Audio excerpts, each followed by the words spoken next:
안녕하세요. 멀쩡한 직장 잘 다니다가 개인 사업을 시작했고, 이제서야 겨우 제자리를 다시 잡아 먹고 살만해진 30대 후반의 여자입니다. 욕심 많은 시댁에 재수 없는 남편과 이혼해서 보란듯이 복수해주게 된 저의 이야기를 하러 찾아왔어요. 제가 장사를 처음 시작하게 된 건 제 어릴 적 친구 때문이었습니다. 과거에 입시 준비하면서 엄청 친하게 지냈던 친구가 하나 있어요. 저랑 공부를 비슷비슷하게 하는 친구였다 보니 대학도 비슷한 곳에 진학하게 되었습니다. 그런데 그 친구가 대학 들어간 지 얼마 지나지 않아서 유학길에 올랐어요. 연락을 자주 주고받긴 했지만 시차도 있고 서로 바쁘기도 하다 보니 점점 생사 정도만 알고 지내는 사이가 되었죠. 그렇게 대학 졸업하고 저는 취직까지 성공해 알만한 사람은 전부 알 법한 그런 회사에 들어가게 되었습니다. 학교 다닐 때도 바빠서 연락이 힘들었는데 취직까지 했으니 그 후론 정말 그 친구와 연락 한 통 나눌 여유조차 사라졌지요.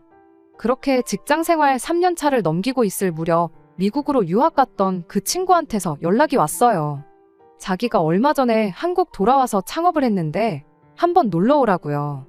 한국 돌아와서도 오픈 준비한다고 정신없이 바빠서 연락할 겨를이 없었는데 가게 오픈한 만큼 이제 시간적으로 여유가 많다면서 오랜만에 얼굴 좀 보자고 유학 떠난 뒤로 그나마 친구라고 연락하고 지냈던 게 저밖에 없더라며 꼭 좀 와달라고 부탁을 해왔습니다. 친구가 한다는 가게 위치도 엄청 애매한 곳에 있었어요. 접근성은 나쁘지 않은 편이었는데 주변에 상권이라고는 하나도 없는 그런 곳이었습니다. 그런데 매장 앞에 도착하니 주차장은 차로 꽉 차 있고 가게 앞은 줄을 기다리는 손님들로 인산이네였어요. 제 눈을 믿을 수가 없었죠. 당연히 내놓으라 하는 이공계 들어가서 해외 유학까지 마치고 왔으니 당연히 IT 관련된 큰 회사로 취직을 할 줄 알았던 친구가 앞치마를 메고 음식 만드는데 여념이 없으니 그 광경도 참 새롭더군요. 친구는 자기도 가게가 이만큼 바쁠 줄 몰랐다며 놀러 오라고 해놓고 신경도 못 써줘서 저한테 미안하다고 몇 번을 사과하는데 그래도 제가 나름 일머리도 있는 편이고 따라하는 건 금방 배우는 타입이었다 보니 친구한테 그럴 게 아니고 내가 할 수 있는 건 도와주겠다 말하고 그날 하루 아예 일을 도와줬습니다. 줄이 워낙에 길었다 보니 점심시간이 훨씬 지난 4시가 돼서야 손님이 빠지기 시작했어요. 정신없이 바빠서 그랬나 시간도 그만큼 빨리 흐르더군요. 그리고 그때 바로 이거다 하는 생각이 들었습니다. 그때 한참 딱딱한 회사 문화의 염증을 느끼고 있던 시기이기도 했거든요. 의미 없이 직원들 일찍 집에 가는 게 싫다고 붙잡아두기식으로 강제하는 야근에 모난 돌은 정 맞는다고 내 의견 하나 똑바로 피력하기 힘든 수직적인 사내 문화 등등. 돈이야 벌겠지만 이 회사 다녀봐야 나한테 도움될 거 하나 없지 않겠나 하는 생각에 하루하루가 스트레스였는데 이 친구를 보니 차라리 힘들더라도 나를 위해 일하고 내가 일한 만큼 벌어가는 게 훨씬 좋겠다 싶은 생각이 더 컸었나 봐요. 장사를 쉽게 본 건 절대 아닙니다. 친구는 친구 나름대로의 고충이 있을 거라 생각했어요. 실제로 친구가 그날 저랑 대화 나누면서 정해진 시간만 일하면 달마다 정해진 고정 수입을 주는 안정적인 직장 생활하는 사람들 보면 참 부럽다고 말까지 해줬다 보니 장사의 어려움은 이미 시작하기 전부터 회사 생활보다 더 힘들 수 있겠구나 하는 생각을 갖고 있었어요. 길고 짧은 거 대보는 것보다 직접 몸으로 부딪혀보는 게 훨씬 빠르겠다는 생각에 내친 김에 그 다음 주에 회사 그만두고 다시 친구한테 일 배우고 싶다고 찾아갔습니다. 친구랑 그 어떤 상의를 하고 간 게 아니었다 보니 난데없는 저희 요청에 친구는 엄청 당황을 했어요. 그도 그럴 게 일손이 부족한 건 사실이지만 당장은 아르바이트를 뽑았으면 되는 건데 굳이 친구 얘기까지 한 저를 쓰는 게 업주 입장에서는 참 부담스러웠겠지요. 그래서 솔직하게 말했어요. 나도 너처럼 내 가게를 갖고 싶다고 다만 아는 것도 없고 뭐부터 시작해야 할지도 모르니 그냥 밑바닥부터 배우고 싶어서 찾아온 거라고요. 돈 같은 거 안 줘도 되니 차근차근 하나씩 알려만 달라고 했습니다. 제가 진심인 게 느껴졌던 건지 친구도 알겠다고 했고 그렇게 친구 밑에서 딱 1년을 일을 하게 되었습니다. 생각보다 월급도 넉넉하게 챙겨줬고 친구가 자기가 배워온 모든 걸 저한테 전수를 해줬어요.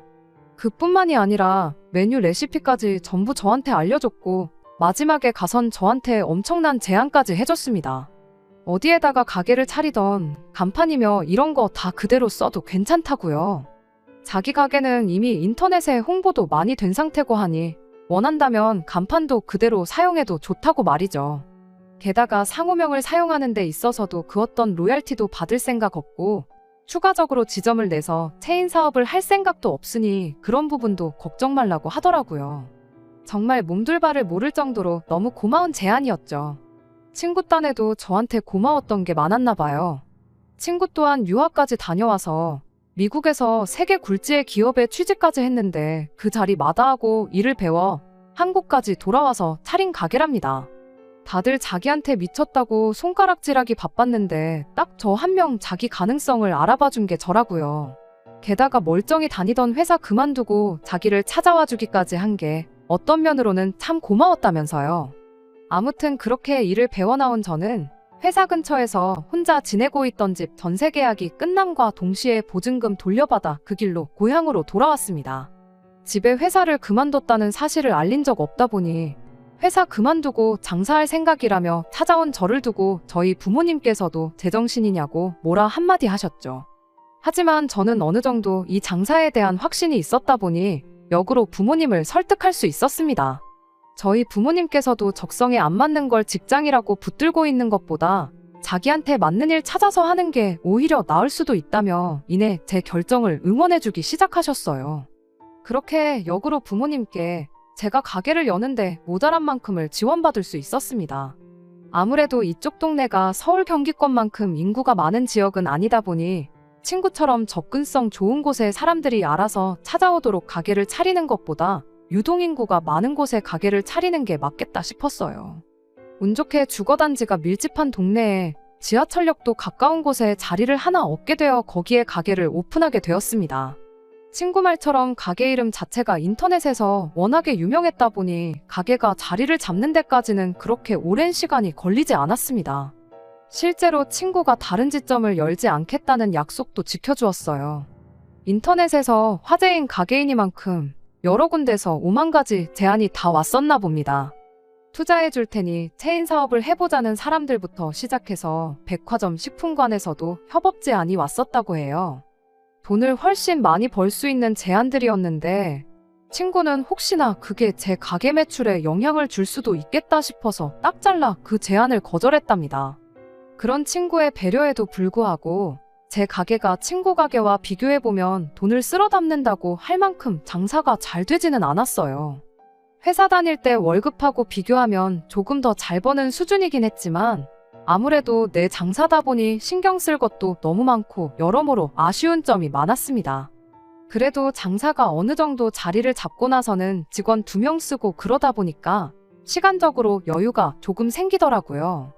그러다 만난 사람이 남편이었지요.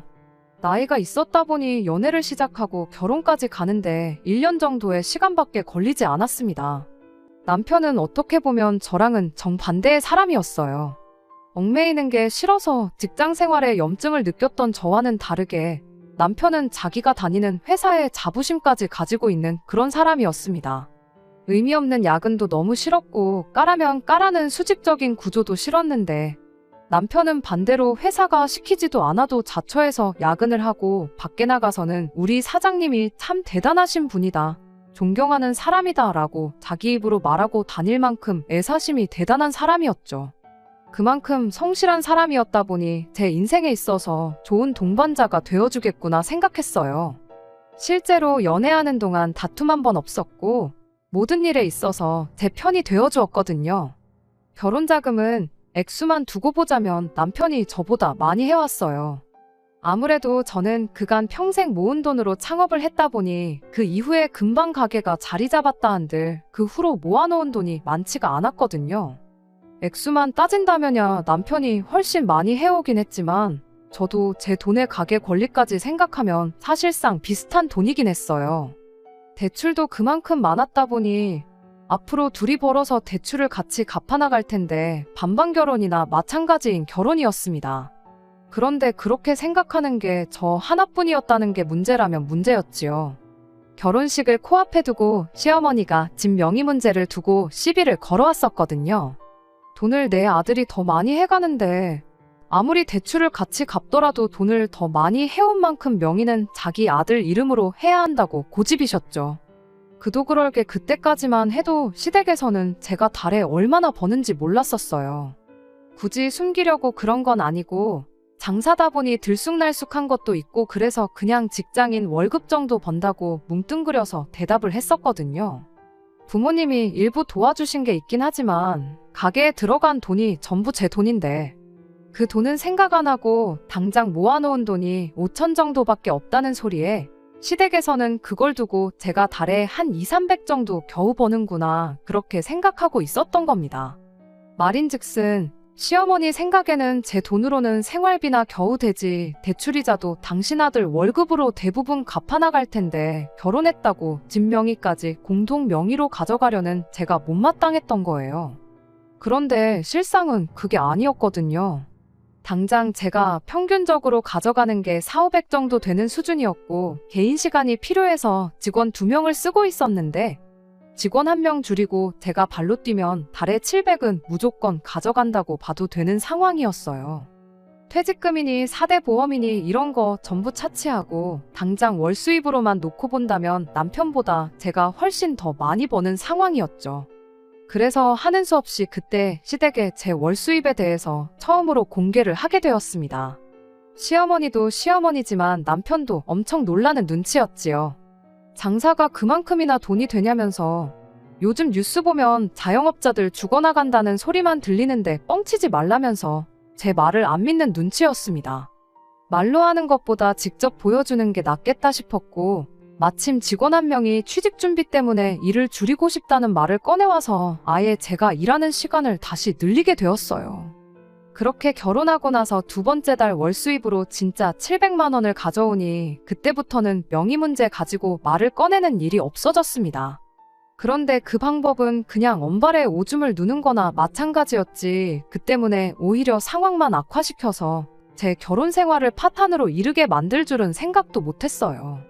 알아보니 집 명의가 누구 이름으로 되어 있는지가 사실 그렇게 중요한 것도 아니라는데 그럴 게 아니고 시댁에서 제 수입을 별 볼 일 없다고 끝까지 오해하게 만드는 게 더 나았겠구나 싶은 일이 생겼죠.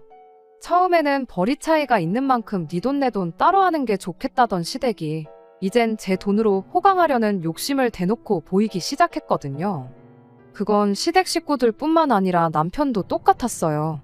뿌리 깊은 나무처럼 내게 든든한 사람이 되어줄 것이라고 생각했는데 그 뿌리가 이미 시댁 식구들한테 너무 깊게 내려간 나머지 시댁을 지탱하는 기둥이나 마찬가지라는 상태였다는 걸 결혼 전에는 생각을 못했던 겁니다. 남편은 대놓고 저에게 대리효도를 원하기 시작했어요. 친정어머니께서 가게 차릴 때 돈을 도와주셨던 만큼 그 돈을 다 갚은 상태이긴 했지만 매달 용돈 하시라고 한 달에 100만 원씩 드리고 있었거든요. 그런데 남편은 결혼했으면 양가 똑같이 챙겨야지. 친정에만 그렇게 하는 게 나중에 불화의 씨앗이 될 수 있다며 시댁에도 똑같이 돈을 보내주길 원했습니다. 처음에는 그게 맞는 건가 생각해서 그 후로 2달을 친정에 보내듯이 시댁에도 돈을 보냈어요. 사실 말도 안 되는 상황인 거 저도 알았지만 그때는 그냥 좋은 게 좋은 거다 하고 넘어갈 생각이었거든요. 어차피 둘이 같이 벌어서 대출 갚고 그러는데 네 돈 내 돈 따질 것도 없는 거 아니냐. 내 돈으로 주나 남편 돈으로 주나 그게 뭐가 다르겠냐 하고 좋게 생각했어요. 그런데 그렇게 3번째 용돈 보내는 날이었습니다. 시어머니한테서 문자 한 통을 받게 되었는데 그 문자 한 통 덕분에 아주 내가 생각을 해도 완전 잘못했구나 하고 그 마음을 고쳐먹게 되는 일이 있었죠. 그때 대금이랑 여러 가지 문제 때문에 잠깐 며칠 정도 돈을 묶어놓아야 했었고 그것 때문에 돈 보내는 게 한 이틀인가 3일 정도 늦어졌었어요. 그런데 돈 보내고 나니까 시어머니한테 이렇게 톡이 와 있더라고요. 다음부터는 늦으면 늦는다고 말을 해주라고. 이번 달은 안 주는 줄 알고 물어볼까 말까 그런 생각을 했었다며 사람 치사하게 만들지 말라는 듯이 경고를 하더라고요. 저는 마음 써서 안 줘도 되는 걸 드리는 거라 생각했는데 이런 말을 들으니 어이가 없고 기분도 몹시 나빴죠. 남편한테 이 이야기를 했더니 엄마 말이 틀린 건 없지 않냐고 저금이 없는 것도 아닌데 꼭 그걸 월 수입 확정되는 날에 맞춰서 드려야 하냐고 뭐라 하는 겁니다. 이건 뭐 주고도 욕먹는 꼴인 건가 싶어서 남편한테 앞으로 시댁에 드리는 돈은 당신 돈으로 보내라고 했어요. 어차피 우리 두 사람 주머니에서 나가는 건데 누구 주머니에서 나가는 게 뭐가 중요하냐고. 나는 내 부모 챙기고 당신은 당신 가족 챙기고 그게 이치에 맞지 않냐고 한마디 했죠. 막상 내 돈 주는 건 안 아까웠는데 자기 돈 주려니 아까웠는지 그 달로 시댁의 용돈은 아예 끊기게 되었습니다. 하지만 또 돈을 안 보내게 되니 안 보내게 되는 만큼 저로 하여금 대리효도를 강요하기 시작했어요. 자영업자 좋은 게 뭐냐고. 너가 사장인 만큼 시간 쓰는 게 자유로운 게 장점 아니겠냐며. 다른 집 며느리들은 일부러 시어머니 모시고 백화점도 다녀오고 한다는데 너도 다른 집 며느리들처럼 시부모 모시고 시간 내서 여기저기 좀 다녀오라 하는 겁니다. 그 말에는 대응조차 할 필요 없었죠. 다른 집 며느리들은 남편이 벌어다주는 돈으로 전업주부 생활 하고 있어서 그런 거 아니겠냐고요.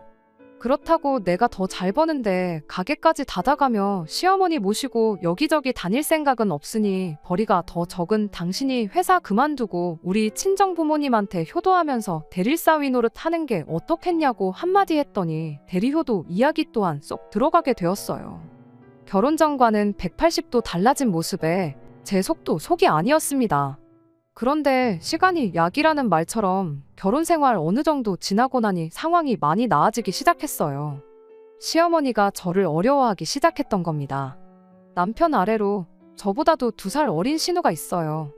신우가 참 요즘 사람들 안 좋은 점이라고 하는 건 다 갖고 있다고 해도 무방할 정도로 책임감 없고 끈기도 없고 꿈도 없는 그런 사람입니다. 그런 만큼 시어머니한테 신우는 아픈 손가락 같은 존재였어요. 어떻게 겨우 대학 보내놨더니 하라는 공부는 안 하고 놀러만 다니고 사고만 치고 다니다가 결국 적성에 안 맞는다고 대학교를 자퇴하게 되었고 이후로도 일은 똑바로 안 하고 놀러 다니는 데만 혈안인 그런 사람이었습니다. 남편이며 시부모님 인맥을 총동원해서 취직을 시켜놓아도 반년 다니면 정말 잘 다녔다고 할 정도로 금방 그만두기 일쑤였고요. 그런 게 하도 반복되다 보니 나중에 가선 이력서를 써서 보내도 면접 보러 오라는 연락 한 통 없이 서류에서부터 탈락하기 시작해서 신우가 가질 수 있는 직장이라곤 아르바이트 자리 정도밖에 없었어요. 나이 먹으면 정신 차리겠거니 생각했는데 오히려 시간이 지날수록 상태만 악화되고 있는 그런 상태였고 시어머니 입장에서는 그래도 소중한 딸인 신우가 마지막으로 직장이나마 가질 수 있는 게 제 가게뿐이라는 생각을 갖기 시작한 겁니다. 그래서 그 덕에 언젠가부터 시어머니가 저를 어려워하기 시작했고 남편 또한 제 눈치를 많이 보기 시작했어요. 그렇다고 해서 제가 신우를 제 가게의 직원으로 채용할 생각은 없었습니다. 잘하는 사람을 뽑아놓아도 모자랄 판에 그런 책임감 없는 사람을 일부러 멀쩡히 잘 일하고 있는 직원들 시간까지 빼가면서 신우를 써줄 이유가 하나도 없었던 거죠. 그러던 중 시어머니가 신우랑 같이 해서 저를 찾아왔어요. 애가 이제 정신 차리고 똑바로 산다고 하니 한 번만 기회를 주면 어떻겠냐는 식으로 물어오셨고 신우 또한 새언니 가게이니만큼 내 가게다 생각하고 열심히 할 테니 일을 시켜달라고 부탁을 해왔죠. 하도 간곡하게 사정을 하길래 결국엔 그 부탁을 들어주기로 했어요. 내가 내 수입 덜 가져가겠다는 생각으로 직원들 시간 하나 건드리지 않고 신우 자리를 하나 만들어줬습니다. 솔직히 처음엔 신우가 한 달 버티면 오래 버티는 거다 생각하고 만들어준 자리였는데 진짜로 이번엔 정신을 차린 건지 정말 자기 가게처럼 열심히 일을 하더라고요. 가게 문 열기 10분 전에 가게 앞에 와서 기다리고 있지 않나. 다른 직원들에 비해서 손이 느리고 일머리가 많이 없기는 했지만 정말 열정적으로 최선을 다해서 일을 하는 모습에 저도 생각을 달리하게 되었어요. 그리고 그렇게 신우를 제 가게에서 일을 시킨 덕분에 남편과 시어머니와의 관계도 좋아지기 시작했으니 더할 나위 없이 좋은 결정을 내렸구나 그런 생각을 하게 되었습니다. 신우가 생각보다 잘 따라와주고 워낙에 열심히 하는 모습을 보여줬다 보니 반년이 지나고부터는 최저시급으로 쳐줬던 급여도 다른 직원들 받던 만큼까지 올려주고 그랬어요. 제가 가게에 나와 있으면 제 옆에 딱 달라붙어서 제가 하는 일 다 노트에 받아 적고 메모하는 모습을 보고 이젠 진짜 정신 차렸는가 보구나 하고 신우를 달리 보게 되었습니다. 그런데 그렇게 1년이 더 지나서 신우가 갑자기 일을 그만두겠다는 의사를 전해왔습니다. 일하는 게 나쁘거나 그런 건 아닌데 아무래도 장사는 자기 적성이 아닌 것 같다며 그동안 일하면서 벌어놓은 돈을 가지고 공무원 시험이나 준비해야겠다고 그러더라고요. 일도 어느 정도 손에 익은 듯 보이고 직원들하고 팀워크도 좋아졌는데 막상 신우가 그만둔다고 하니 아쉽기까지 했습니다. 그래도 자기한테 더 잘 맞는 일을 하겠다고 그만두는 신우를 붙잡는 건 또 아니겠다 싶었어요. 그래도 나름 가족이자 사장이라고 퇴직 금명목으로 현금도 두둑하게 챙겨주고 신우의 성공을 바래주기로 했습니다. 어차피 신우가 없어도 굴러가던 가게였다 보니 신우가 나갔다고 해서 직원을 새로 뽑지는 않았고 다시 제가 일하는 시간을 늘려 가게를 도와주기 시작했죠. 신우가 가게를 나갔다고 해서 시어머니와 관계가 다시 악화되고 남편이 저한테 다시 대리효도를 요구하고 그러지는 않았습니다. 결혼 생활 초반에 있던 불협화음도 사라졌고 이제 정상적으로 모든 게 제대로 흘러가는구나 그렇게 생각했는데 그게 아니었어요. 저희 가게에서 그렇게 멀지 않은 위치에 제 가게랑 똑같은 가게가 하나 생겼습니다. 간판 이름도 최대한 비슷하게 만들었고 인테리어까지 거의 그대로 빼다 박은 가게였습니다. 그리고 그 가게를 차린 장본인은 다른 사람이 아니라 공무원 준비를 한다고 가게를 나간 신우와 시어머니였습니다. 정말 믿는 도끼에 발등을 찍혀도 이보다 아플 수가 없었어요. 정신 차리고 열심히 일을 했던 게 사실은 제 가게랑 똑같은 가게 하나 차릴 생각으로 열심히 했던 겁니다. 제가 일하는 거 따라하고 지켜보던 것도 열심히 받아 적던 것도 전부 다 잘하려고 노력한 게 아니라 때가 되면 제 뒤통수를 때릴 생각을 하고 있었던 거죠. 엎친 데 덮친 격으로 저희 가게 직원들까지 그만두겠다는 의사를 전해왔어요. 이유는 물어볼 것도 없었죠. 신우가 제가 주는 것보다 월급을 100만 원씩 더 쳐준다고 했다고 신우네 가게로 옮기기로 했답니다. 제가 직원들한테 돈을 짜게 주고 있던 것도 아니었는데 그렇다고 당장 일할 사람 붙잡겠다고 신우가 주기로 한 돈을 맞춰주는 것도 아닐 일이다 싶어서 결국 몇 년을 함께한 직원들까지도 신우한테 빼앗기게 되었어요. 남편한테 이게 무슨 상황이냐고 신우랑 시어머니한테 당장 가서 따지겠다고 했더니 남편이 가족끼리 뭘 그러냐, 우리끼리만 잘 살면 쓰냐면서 그냥 분점 하나 냈다고 생각하면 마음이 편하지 않냐는 겁니다. 아니, 차라리 그런 가게 한 개 더 낼 생각 없냐고 물어봤으면 되는 거 아니냐고. 이렇게 사람 뒤통수 때리는 게 정상적인 거냐고. 그리고 따지고 보면 내 친구가 본점을 하고 있는 거고 내가 하는 게 분점인데 분점 5분 거리에 분점을 또 내는 가게가 세상에 또 어디 있냐고 남편한테 한마디 했죠. 남편은 이게 다 결혼 초반에 가족들한테 거리두고 처가와 시댁을 차별한 것에 대해 벌을 받는 거라고 자업자득이라는 말도 못 들어봤냐며 이게 다 제가 자초한 일이라고 뻔뻔한 소리를 하더군요. 그때 제가 치사하게만 안 굴었으면 자기 가족들도 이렇게까지는 안 했을 거라나요? 그리고 신은혜가 제 가게를 표절했다는 증거라도 있냐며 뻔뻔하게 나오더군요. 친구가 처음 사업을 성공시키고 나서 이미 여러 군데서 비슷한 느낌의 메뉴들을 출시했었고 그걸 따라해서 창업한 가게들도 수십 군데가 넘었습니다. 남편 말은 신우가 새로 차린 가게 또한 그런 비슷한 가게들 중 하나일 뿐 따라한 게 아니라는 소리였죠. 당연히 제 가게가 잘 되면 잘 되는 만큼 근처에 비슷한 가게가 생기게 될 거라는 건 어느 정도 염두에 두고 있었습니다만 간판에 인테리어까지 똑같이 따라한 가게를 다른 사람도 아니고 내 남편 가족들이 차릴 줄은 생각도 못했어요.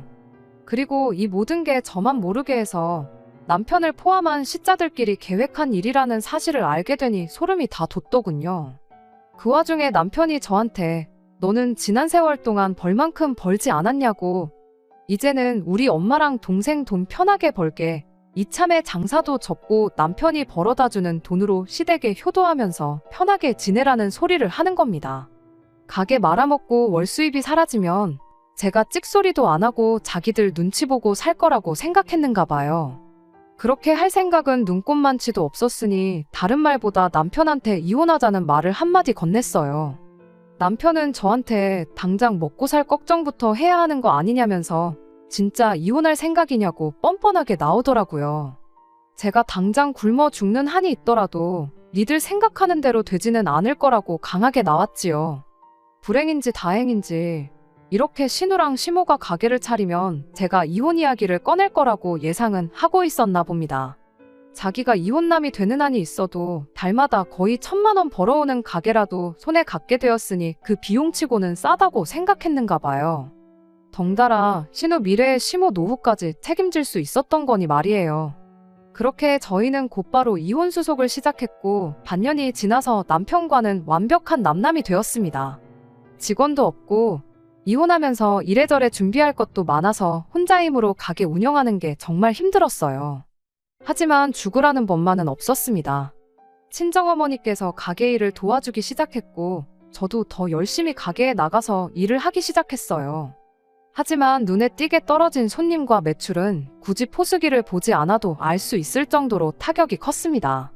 더 좋은 위치에 더 넓고 더 깨끗한 가게가 새로 생겼는데 손님들 입장에선 신우 가게를 두고 제 가게에 올 이유가 하나도 없었습니다. 심지어 직원들까지 다 저희 가게에서 일하던 사람들인데 손님들 입장에선 진짜로 장사가 잘 돼서 근처 넓은 가게로 가게를 옮겼구나 생각했었나 봐요. 그래도 아랑곳하지 않고 그렇게 열심히 했죠. 그런데 남편과 이혼을 하고 난 뒤로 언젠가부터 눈에 띄게 매출이 회복되고 있는 느낌이 들기 시작했습니다. 알고 봤더니 이 사실을 알게 된 제 친구가 저 모르게 인터넷에 표절 매장이라고 신우 가게 사진까지 찍어서 포스팅을 해준 거예요. 그리고 동네에서도 가게 자주 오던 단골 손님들 몇 분이 이런 저와 신우의 얽힌 비하인드 스토리를 알아내게 되었고 그게 또 동네에 소문을 타서 신우 가게로 빼앗겼던 손님들이 다시 저희 가게로 돌아오기 시작한 거였죠. 그 와중에 신우가 빼갔던 2명의 직원들이 다시 저를 찾아왔어요. 다시 돌아오고 싶다더군요. 돈을 100만 원을 더 주는 게 사실은 더 주는 게 아니었던 거예요. 정확히 말하자면 신우네 가게가 저희 가게보다 1시간 일찍 열고 1시간 늦게 닫았었어요. 직원들 입장에선 일을 하는 시간이 늘어난 거죠. 그리고 직원을 둘이나 전부 데려간 게 신우랑 시어머니는 직원들한테 아예 가게를 맡겨놓고 둘이서 놀러 다닐 생각으로 그랬던 겁니다. 3명, 4명씩 하던 일을 둘이서 나눠가지고 하게 되었으니 일도 더 많아졌던 거고요. 쉬는 날도 제대로 보장해주지도 않고 그야말로 100만 원 더 주고 사람을 아주 지들 맘대로 부려먹고 있었던 겁니다. 나중 가선 집에 가구 배치 옮기는데 도와달라고 불러내고 그런 식으로 개인적인 일까지 시키기 시작하니 직원들 입장에선 100만 원을 더 받는 게 아니었던 거예요. 고작 몇만 원 더 버는 거나 마찬가지인데 당장 100만 원 더 준다는 말에 혹해서 저를 배신한 게 정말 미안하다며 돌아오고 싶으니 다시 받아줄 수 있겠느냐고 사정사정을 하더라고요. 저와 같이 함께해온 기간이 얼마건 간에 솔직히 저한테 귀뜸 한마디 해주지 않고 저를 배신한 그 2 직원은 저에게 있어서 신우와 공범이나 마찬가지긴 했습니다. 신우의 소행을 미리 알고라도 당했으면 억울하지는 않았을 텐데 암만 후회를 한다고 한들 직원들을 다시 받아줄 의리는 저한테 없는 거나 마찬가지였죠. 하지만 그런 거 아랑곳하지 않고 직원들을 다시 받아줬어요. 무슨 수를 써도 수년간 합을 맞춰온 이 직원들 없이 신우랑 시어머니 둘이서 가게를 꾸려나갈 재간이 없다는 건 제가 누구보다 잘 알고 있었거든요. 신우도 했는데 저라고 못할 게 뭐가 있나 싶어서 당장 그렇게 하기로 했습니다. 그렇게 주문한 음식도 제때 못 내주는 신우네 가게는 점점 손님이 떨어지기 시작했어요. 거기에 엎친 데 덮친 격으로 동네방네 신우의 만행에 대한 소문이 일파만파 커지기 시작했습니다. 줄어든 매출은 금세 회복되기 시작했고 듣자 하니 신우네 가게는 파리만 날려서 매일같이 주방에서는 신우와 시모가 말다툼만 하고 있다는 이야기까지 들려왔어요. 그러던 중 얼마 전 친구한테서 서로 2 가게 정리하고 서울 한복판에다가 엄청 크게 가게를 하나 같이 열면 어떻겠냐는 제안을 받았습니다. 유동인구가 몇 배나 많은 만큼 아마 모르긴 몰라도 지금 버는 돈의 몇 배는 벌게 될 거라면서 말이죠. 저는 그 제안을 흔쾌히 받아들였어요. 어차피 이혼한 남편과 그 신우랑 시모 때문에 정이 떨어질 만큼 떨어져서 같은 동네에서 계속 살고 싶은 마음이라곤 쥐뿔도 없었거든요. 대신 제 가게는 조금 나중에 정리기로 했어요. 조금만 더 하면 신우가 차린 그 가게 망하는 꼴을 볼 것 같은데 괜히 내 가게 정리해서 신우네 되살아나는 꼴은 보고 싶지 않았거든요. 그렇게 가게 준비하면서 서울과 고향을 오며 가며 하며 처음 가게를 열었을 때보다 더 열심히 지난 몇 개월을 보냈습니다. 그리고 서울의 가게가 오픈함과 동시에 신혼의 가게가 결국 버티지 못하고 문을 닫게 되었습니다. 그렇게 제 가게도 정리를 하게 되었어요. 가게는 직원 중 한 명이 인수를 해서 새로운 가게로 새로 차리기로 했고, 다른 직원 한 명은 저를 따라와 서울로 올라와서 같이 일을 하기로 되었습니다. 친구의 예상대로 서울의 새로 연 가게는 정말이지 그야말로 대박이었습니다. 접근성이 더 좋아진 만큼 소문도 더 빨리 퍼지게 돼서 지금은 평일 대낮에도 손님들이 가게를 둘러쌀 만큼 줄을 서야 할 정도로 장사가 잘 되고 있어요.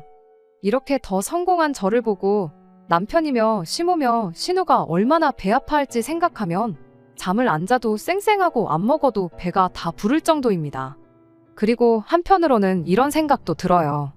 신우랑 시모가 욕심내지 않고 신우를 제 밑에서 계속 일하게 시켰다면 아마 모르긴 몰라도 제가 이렇게 서울에 올라오면서 신우한테 가게 권리를 전부 넘기고 왔을지도 모른다는 걸요. 아니면 동업자 대우로 신우랑 같이 서울로 올라왔을 수도 있고요. 욕심 조금만 덜 부렸어도 평생 먹고 살 걱정은 없게 만들어줄 수 있었을 텐데 제 욕심에 쫄딱 망해버린 시댁 보니까 남편 말 맞다나 자업자득이라는 말이 괜히 있는 말이 아니구나 싶네요. 끝까지 들어주셔서 감사합니다. 오늘의 사연은 여기까지입니다. 구독과 좋아요, 알람 설정 부탁드리고 더 좋은 사연으로 다시 찾아뵙겠습니다. 감사합니다.